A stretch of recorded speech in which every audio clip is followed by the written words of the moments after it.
Attention les enfants, voyez. La vidéo de Killer Bee va commencer, voyez. Alors n'oubliez pas la cloche et réagissez à ce que vous allez entendre, voyez. Bon visionnage les abeilles, voyez. Bzz les abeilles et bienvenue sur Killer Bee, ici Nil le Soubéran, toujours accompagné par mon fidèle Happy End, et on se retrouve cette fois pour une émission toute particulière. Certaines émissions arriveront petit à petit et seront diffusées à rythme moins régulier que les Bzz théories. Parmi ces émissions, il y aura l'Odyssée de Nil. Je vous parlerai ici de contes, d'histoires, de mythologie ou de cryptozoologie. Nous reviendrons assez souvent sur des œuvres qui sont connues aujourd'hui et qui reprennent les histoires que je vais vous conter. Cette fois, nous parlerons d'alchimie, mais principalement de Jacques Bergier, Nicolas Flamel, Paracels et Isaac Newton. Paracels est pour moi le plus intéressant, et Lavoisier a d'ailleurs bien fait le malin en essayant de mettre fin à la théorie sur l'existence de particules plus petites que l'atome. Mais ce n'est que dans les années 2010 qu'on a enfin pu confirmer ce que Paracels savait, à savoir que l'atome était lui-même composé de quarks. D'ailleurs, on se demande même aujourd'hui si le quark n'est pas lui-même composé de particules plus petites. De nos jours, on parle de physique quantique, mais à l'époque ce n'était que l'une des nombreuses branches de l'alchimie. Nous détaillerons avant de parler de Full Metal Alchemist ou de Golden Sun. J'ai moi-même fait des recherches longues de plusieurs années sur le sujet, et j'en suis presque arrivé au bout. Pour simplifier le tout, il existe deux écoles de la pensée en alchimie, et les deux se basent sur un principe d'éléments. La première consiste à dire qu'il existe 4 éléments, à savoir le feu, la terre, l'eau et l'air. Ce sont les éléments des djinns de Golden Sun qui permettent l'acquisition de certaines capacités dans le jeu. La deuxième philosophie, c'est celle qui réduit les éléments au nombre de 3, ce qui nous laisse le soufre, le sel et le mercure. Avant de revenir sur Paracels, c'est sur cette philosophie que l'on va s'arrêter. C'est sur celle-ci que se basent la plupart des théories sur la création de la fameuse pierre philosophale de Nicolas Flamel. Si vous êtes fan de Devil May Cry, Harry Potter, Full Metal Alchemist ou de Golden Sun, vous avez déjà forcément entendu parler de la pierre des sages. Celle-ci serait en quelque sorte le condensé de toutes les recherches en alchimie. La transmutation de plomb en or, le célèbre élixir de longue vie, la panacée légendaire, le mouvement perpétuel, tout ça serait résumé par le caillou rouge.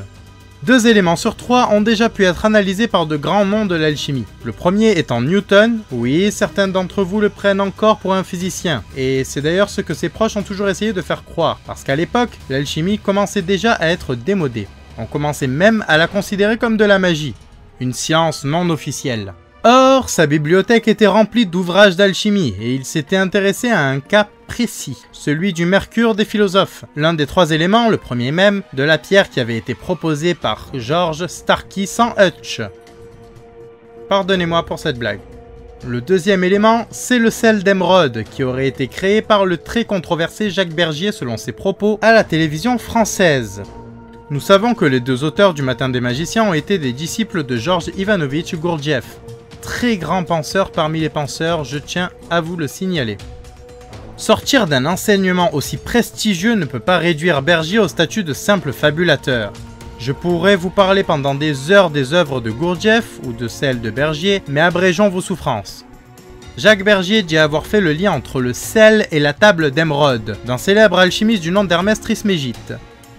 Alchimiste qui fut d'ailleurs l'un des fondateurs de l'alchimie à ce qu'on dit. Cette même table d'émeraude qui est à l'origine des théories reliant l'infiniment petit et l'infiniment grand. Je lui attribue également le mérite de la théorie des cordes. Mais nous parlerons de cela une autre fois. Bergier pensait donc que Flamel s'était servi de ce texte pour créer sa pierre. On parle beaucoup de Flamel, mais qui était-il? Il est mentionné comme Paracels ou le poème de Lampspring dans le manga Full Metal Alchemist, et a sa propre série nommée Les Secrets de l'immortel Nicolas Flamel. Il faut savoir beaucoup de choses sur ce grand homme. Premièrement, bien que profondément religieux, il n'a jamais négligé la science, et son codex se base sur le christianisme. En alchimie, toutes les recherches sont toujours cryptées, pour éviter d'être utilisées de façon détournée. C'est pourquoi les découvertes nucléaires de Newton n'ont été prouvées que très récemment. Bien que quasi indéchiffrables, il y a souvent des thèmes. Le docteur Marco avait caché ses recherches sous la forme de recettes de cuisine dans Full Metal Alchemist. Eh bien, Flamel, lui, parlait de religion et de spiritualité. Bien que très pauvre au début de sa vie, il aurait apparemment rêvé un jour d'un livre avec une reliure en cuir. Ce libraire a un jour apparemment eu en sa possession le livre dont il avait rêvé. livre qu'on appelle aujourd'hui le livre d'Abraham le Juif. Je ne me souviens plus du sujet, mais il me semble que Bergier a classé ce livre parmi les livres maudits, comme le Necronomicon de Lovecraft dont on parlera dans une prochaine vidéo. Depuis, il se serait fait une très grande richesse et aurait acheté différents biens immobiliers avec sa femme, Pernelle. Le fait qu'il ait écrit sur la pierre et que son testament ne légua rien à un membre de l'entourage du couple, ainsi que sa richesse soudaine, tout laisse penser que Flamel avait atteint le but de ses recherches. Beaucoup de légendes sont nées de là. Mais ces écrits restent les plus intéressants à suivre dans cette histoire. Revenons sur Paracels. En plus d'avoir donné son nom au père d'Alphonse et d'Édouard d'Elric, il est également l'un des alchimistes les plus connus dans le domaine des homonculus. Qu'est-ce qu'un homonculus ? Ce n'est pas un être immortel issu d'un péché capital comme dans Fullmetal, mais non d'une alchimie marmite. Ça reste un être humain créé de façon totalement artificielle. Paracels a été le premier à écrire sur eux, c'est d'ailleurs lui qui suggère le petit être dans la fiole en s'imaginant qu'avec du sang et quelques autres éléments, il suffirait tout simplement de laisser fermenter de la semence humaine, un peu comme du vin, pour voir un bébé naître. Je rappelle quand même que ce gars était docteur en Suisse, et pas des moindres. Il reste assez de temps pour parler d'autres principes alchimiques. L'élixir de longue vie est une substance hypothétique qui permettrait de rallonger l'espérance de vie. Beaucoup pensent qu'elle provient de la pierre philosophale. La panacée est en quelque sorte le remède ultime à toutes les maladies. Au Moyen-Âge, on pensait qu'il existait un seul remède à beaucoup de maladies communes. Certaines pharmacies fabriquaient donc une substance à base de plantes qu'on appelait la panacée. Bien avant, le dieu grec Asclépios, fils d'Apollon et dieu de la médecine à la place de Papa, était censé avoir mis au point un remède pouvant même guérir de la mort. Le nom de ce remède fut panacée. Certains donnent le même nom à la fille du dieu. La panacée universelle, en alchimie, serait l'accomplissement de ces vieilles croyances par la science. Fleming aurait pu pousser un peu plus sur les champignons hallucinogènes avec ses antibiotiques. On aurait peut-être pu en tirer quelque chose. Enfin, nous allons parler d'un sujet qui me tient particulièrement à cœur. Avec mon pote SK, que certains grands joueurs de Pokémon doivent connaître, on s'est toujours fait le même débat. Je pense que le mouvement perpétuel est plus abordable à l'heure actuelle, si on s'y intéresse, qu'un moteur à distorsion qui permettrait à un accélérateur à particules d'isoler l'antimatière. Nous parlerons de l'antimatière et des substances spatiales une autre fois, mais pour revenir au mouvement perpétuel, et sans prendre en compte le schéma le plus connu, il est envisageable. Mais avant d'en décider, qu'est-ce que c'est ? En alchimie, le mouvement perpétuel est une éternelle question quant à la création infinie et sans interruption d'une énergie.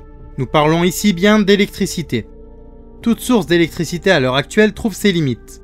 Mais si nous nous concentrons un peu sur l'énergie magnétique, nous y voyons là une source quasi infinie d'énergie. Pourquoi pas totalement ? Parce que l'usure pourrait faire que des pièces d'un moteur magnétique viennent à être réparées, et que donc, une fois l'énergie générée, elle ne se suffirait plus à elle-même pour en générer de nouveaux. En gros, imaginez-vous un cercle d'eau. Le courant circule dans ce cercle, et une roue s'y trouve quelque part. Le mouvement perpétuel voudrait que ce cercle suffise à alimenter ce qui l'entoure, et donc à ouvrir des canaux d'irrigation en plusieurs points. L'eau représentera notre quantité d'énergie. Une fois les canaux ouverts, elle baissera et ne pourra pas générer à elle seule plus d'eau. Il nous faudra attendre un tarpeau sous crachin. L'énergie infinie de l'inexorable dans Golden Sun, celle qui est d'ailleurs appelée Golden Sun et qui provient de la pierre des sages, est la représentation d'une énergie perpétuelle. C'est pourquoi Alex voulait s'en emparer. Manque de bol, Vlad était l'élu. Tu es l'élu, vous êtes tous des élus. L'alchimie existe aussi en architecture et nous ne parlerons pas des Sims mais bien de Fulcanelli.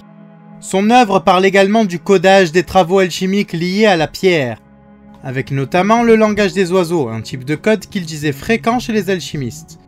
Son œuvre peut être liée à celle de Flamel, quand on sait qu'il disait que certains secrets alchimiques étaient cachés dans les plans de certains de nos plus grands monuments.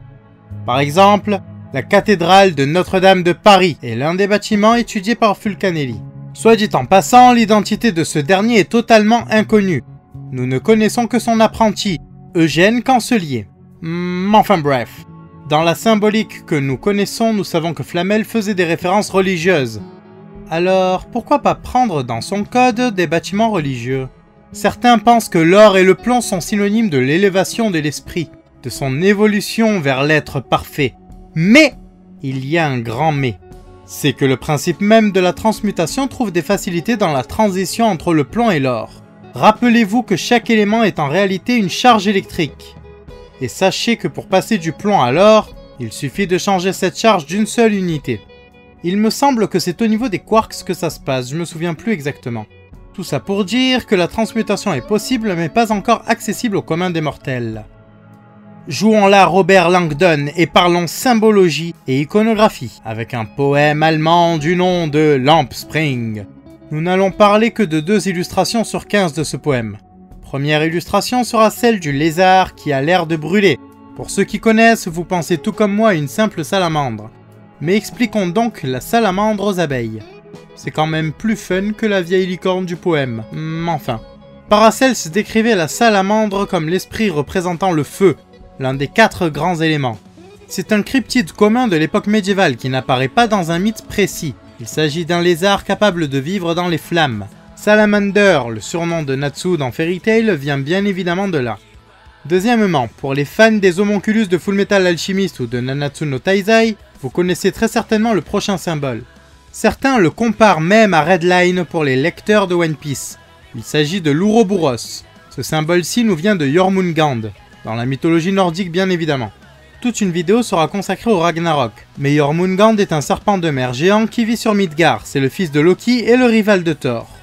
Après avoir été jeté dans les mers de Midgard, notre monde, il finit par devenir si grand qu'il encercla notre planète et se mordit la queue. D'ailleurs, son deuxième nom est intéressant pour les adorateurs de Final Fantasy VII comme moi. On l'appelait aussi le Midgard Zolom, comme un certain monstre ultra puissant pour les bas levels. L'Ouroboros peut être considéré comme un symbole lié à l'infini. La tête étant le commencement, la queue la fin de toute chose, vu que la tête se mord la queue, c'est le commencement qui mord la fin, et forme ainsi un cercle, n'ayant ni début ni fin. Symbole qui aurait parfaitement sa place dans une étude du mouvement perpétuel. Lampspring était, pour ceux à qui ça aurait échappé, un poème allemand traitant d'alchimie. Peu d'informations sont connues à ce jour, mais il était accompagné de 15 symboles que je vous invite à étudier par vous-même. Et pourquoi pas à m'envoyer vos conclusions en commentaire en dessous de cette vidéo. Pour les autres, n'hésitez pas à me dire ce que vous avez pensé de cette dernière. Et on se retrouve le plus rapidement possible sur l'une de mes émissions. Vous l'aurez compris, c'est ici que l'on se quitte. N'hésitez pas à vous abonner à la chaîne et à lâcher des pouces bleus sur cette vidéo. Bien évidemment, vous pouvez aussi jeter un coup d'œil à ce que je fais autour. Même si c'est pas forcément dans le même registre en fait. Suivez-nous sur nos réseaux sociaux présents en description. On vous laisse sur une petite citation que Lavoisier a piqué puis arrangée. Décidément celui-là, un véritable cancre. Rien ne se perd, rien ne se crée, tout se transforme. Rien ne naît, rien ne périt, mais des choses déjà existantes se combinent puis se séparent de nouveau. Anaxagore de Clazomène. Je vous demande de vous abonner à Killer Bee, vous entendez? Killer Bee! Et pas autre chose.